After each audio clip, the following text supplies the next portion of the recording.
Hello bachcho, let's see the question. Here the question says a ball of mass 500 gram hits a wall with a velocity of 10 meter per second such that it makes an angle 60 degree with the normal.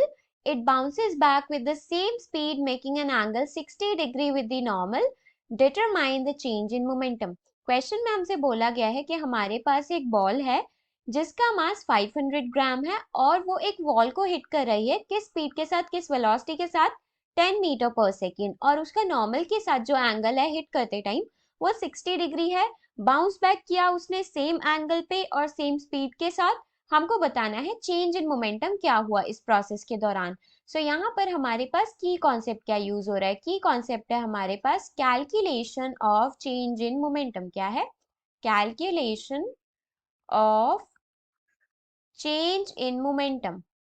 Change in momentum.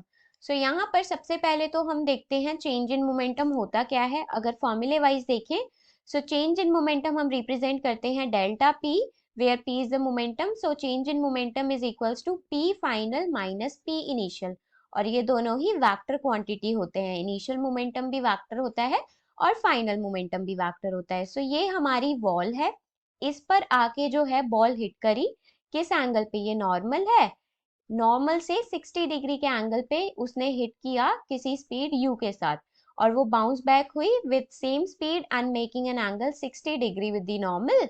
So यहाँ पर हमको बताना है change in momentum. So initial momentum calculate करते हैं। सो initial momentum जो है, हमने मान लिया कि यहाँ पर हमारे पास ये वाली डायरेक्शन पॉजिटिव है, तो एक होगा हमारे पास P I vector X plus P Y P J vector y, right. मतलब कि एक है हमारे पास आई कैप वाला कंपोनेंट होगा x कंपोनेंट, और एक हमारे पास जो है y कंपोनेंट। मतलब जो है हमारे पास एक x एक्सिस वाला कंपोनेंट होगा हॉरिजॉन्टल कंपोनेंट, और एक y एक्सिस वाला होगा। सो यहाँ पर अगर हम कंपोनेंट करें तो हमारे पास मोमेंटम क्या होगा? ये mu होगा। mu का कंपोनेंट अगर हम करें तो हमारे पास हॉरिजॉन्टल में क्या आ जाएगा? ये हम कंपोनेंट करेंगे तो ये भी 60 degree, so it will be M U cos 60 degree, right. ये आगे की डायरेक्शन में है तो हमने पॉजिटिव लिया, सिमिलरली ये वाली डायरेक्शन हम पॉजिटिव ले रहे हैं, प्लस वाई एक्सिस, ठीक है।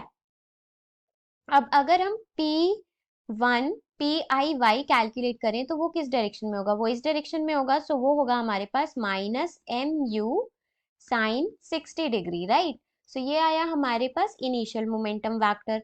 फाइनल मोमेंटम वैक्टर क्या हुआ? हमको इसके कंपोनेंट लेने होंगे जब वो वापस बाउंस बैक करके आया। सो वो होगा हमारे पास, ये है हमारे पास फाइनल मोमेंटम एम यू। अगर हम इसके कंपोनेंट लेंगे तो एक इधर आएगा और एक इधर आएगा। सो यहाँ पर अगर कंपोनेंट हम ले रहे हैं तो ये हमारे पास क्या होगा? ये होगा हमारे पास minus M U cos 60 degree and minus M U sine 60 degree, right. Component अगर हम लेंगे तो इस तरीके से ही लिए जाएंगे। सो यहाँ पर हमारे पास डेल्टा पी वैक्टर क्या हुआ? डेल्टा पी वैक्टर हुआ हमारे पास P final vector minus P initial.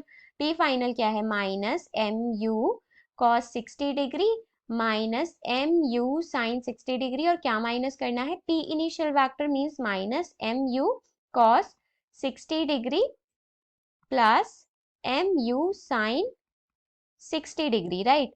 सो एम यू साइन 60 डिग्री से minus M U sine 60 degree cut जाएगा, तो हमारे पास डेल्टा पी वैक्टर क्या है? डेल्टा पी आया हमारे पास माइनस 2mu cos 60 डिग्री। सो अगर हम सारी वैल्यूज पुट करेंगे तो क्या हो जाएगा? माइनस 2 इंटू एम है हमारे पास 500 ग्राम means half K G. So half into initial velocity क्या है? 10 इंटू कॉस 60 क्या होता है? कॉस 60 होता है हाफ। सो ये आ जाएगा हमारे पास -5 न्यूटन सेकेंड। सो यहाँ पर हमारे पास मोमेंटम चेंज क्या आया? -5 Newton second. So delta P is -5 Newton second. Hope you understood it well. Best of luck and thank you.